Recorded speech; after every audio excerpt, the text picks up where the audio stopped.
అన్ని జయించుకుంటూ వస్తాడు. ఎలాగ జయించుకుంటూ వస్తాడంటే జయము జయము జయము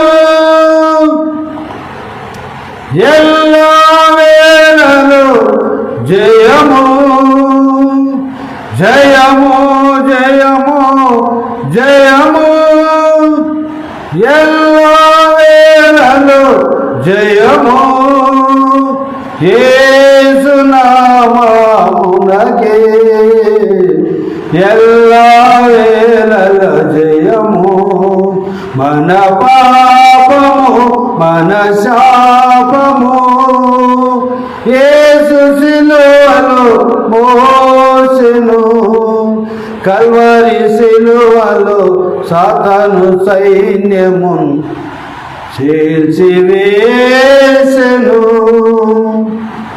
మన పాపం మన శాపం భరించి జయించిన యేసు నీకు నాకు జయమిస్తూ ఉన్నాడు. ఇప్పటికే అనేకమైన పాపాలు మనము జయించాము, బలహీనతల్లో జయించాము. కారణం ఏంటంటే ఆయన మనలో ఉండి జయ జీవితాన్ని ఇస్తున్నాడు. మనలో ఉండి జయ జీవితాన్ని ఇస్తున్నాడు. మనం ఏదో విడిచిపెట్టామనుకుంటున్నాము.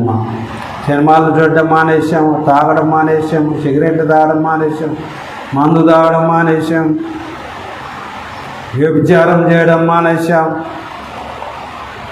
దొంగతనాలు చేసేది మానేసాం. మనమా మానింది? మనలో ఉన్న యేసు మానిపిస్తూ వచ్చాడు. మనమైతే ఫోకస్ చేయాలి. నాలో యేసు ఉన్నాడు, నాలో పరిశుద్ధాత్మ దేవుడు ఉన్నాడు, నాలో సర్వశక్తి కలిగిన దేవుడు నాలో ఉన్నాడు అని నమ్మాలి. ప్రియులారా, నమ్మాలి. ఆయన ముద్రించాడు. 2 కొరింథీ 13:4 చూడండి. 2 కొరింథీ 13:4 అండి.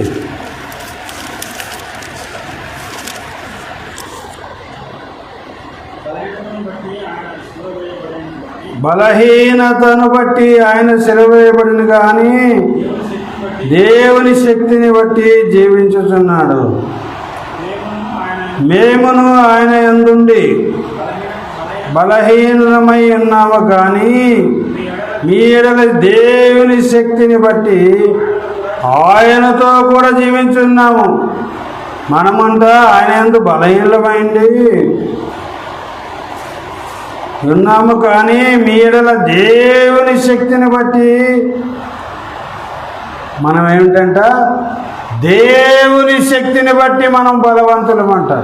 దేవుని శక్తిని బట్టి మనము జీవించుతున్నాము. మన శక్తిని బట్టి కాదు, మన జ్ఞానాన్ని బట్టి కాదు, మన విశ్వాసతను బట్టి కాదు, దేవుని మన శక్తిని బట్టి. అంతేనా ఇక్కడ ఉండేది? దేవుని శక్తిని బట్టి ఆయనతో కూడా, ఎవరితో కూడా? దేవునితో కూడా జీవము గలవారమై జీవించుతున్నాము. ఇప్పుడు మనం జీవిస్తున్న జీవితము మన శక్తిని బట్టి, మన జ్ఞానమును బట్టి, మన తలంపులు బట్టి, మన అధికారమును బట్టి.